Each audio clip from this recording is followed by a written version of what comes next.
magliwanag, sapagkat dumating ng iyong liwanag at sumilay sa iyo ang kaluwalhatian ng Yahwa. Alahaya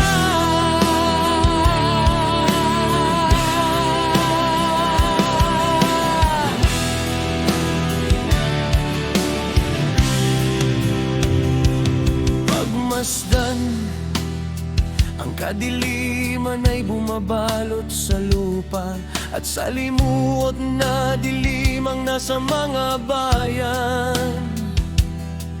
Ngunit ang Yahwa ay sumisilay sa iyo, at ang kanyang kaluwalhatian ay nakikita sa iyo. Ang mga bansa ay lalapit sa iyong liwanag, at ang mga hari sa ningning ng iyong pagsikat. Tingnan mo sa palibot, itaas ang iyong mga mata, at tumingin, lahat ng ito'y nagkakatipon at lumalapit sa iyo.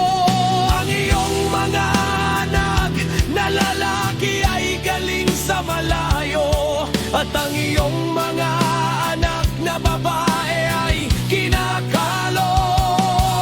Sa gayoy iyong makikita at matutuwa, ang iyong puso ay sasaya at luluwalhati, sapagkat ang kayamanan ng dagat ay dadaloy sa iyo, at ang yaman ng mga bansa ay mapapasa iyo.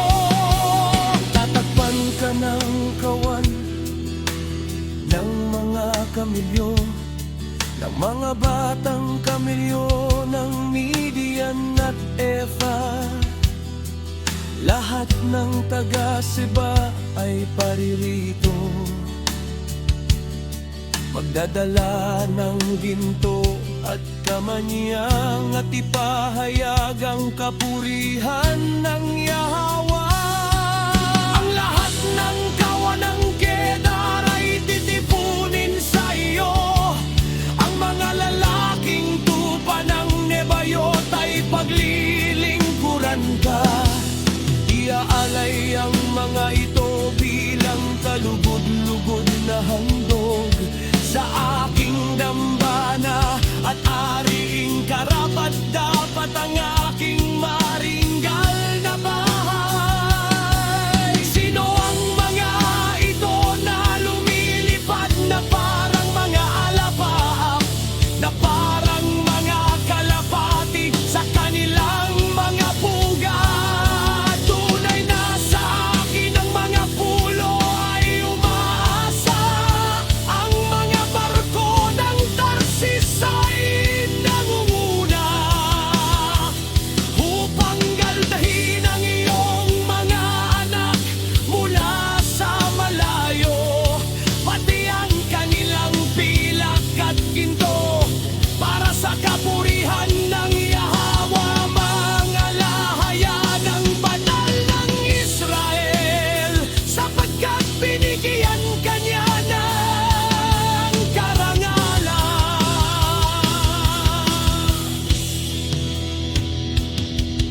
Ang mga dayuhan ang magtatayo ng iyong mga pader, at ang kanilang mga hari ay maglilingkod sa iyo. Sa galit ay pinarusahan kita, ngunit sa aking paglingap ay naawawa ko sa iyo. Ang iyong mga pintuan ay laging nakabukas, hindi sasaran sa araw o gabi, upang ang yaman ng mga bansa ay madala sa iyo, at ang kanilang mga hari may sama sa pagdiriwang, sapagkat ang bansa kaharian. Hindi maglilingkod sa'yo ay malilipol. Ang mga bansang iyon ay tuluyang mawawasak.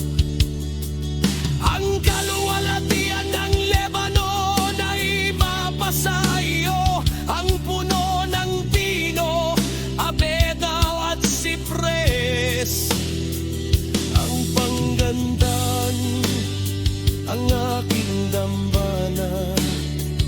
At aring marangal ang dakong tinatapakan ng aking mga paa. Ang mga anak ng nangapi sa'yo ay lalapit na nakayukod. Lahat ng humamak sa'yo ay magpapatira pa sa iyong paanan. Tatawagin ka nilang lungsod ng yawa.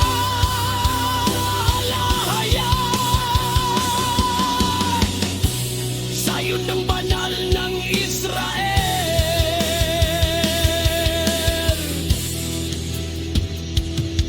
Sa halip na iwanan at kamuhian ka, na walang nagdaraan, gagawin kitang walang hanggang kapurihan at kagalakan sa lahat ng saling lahi.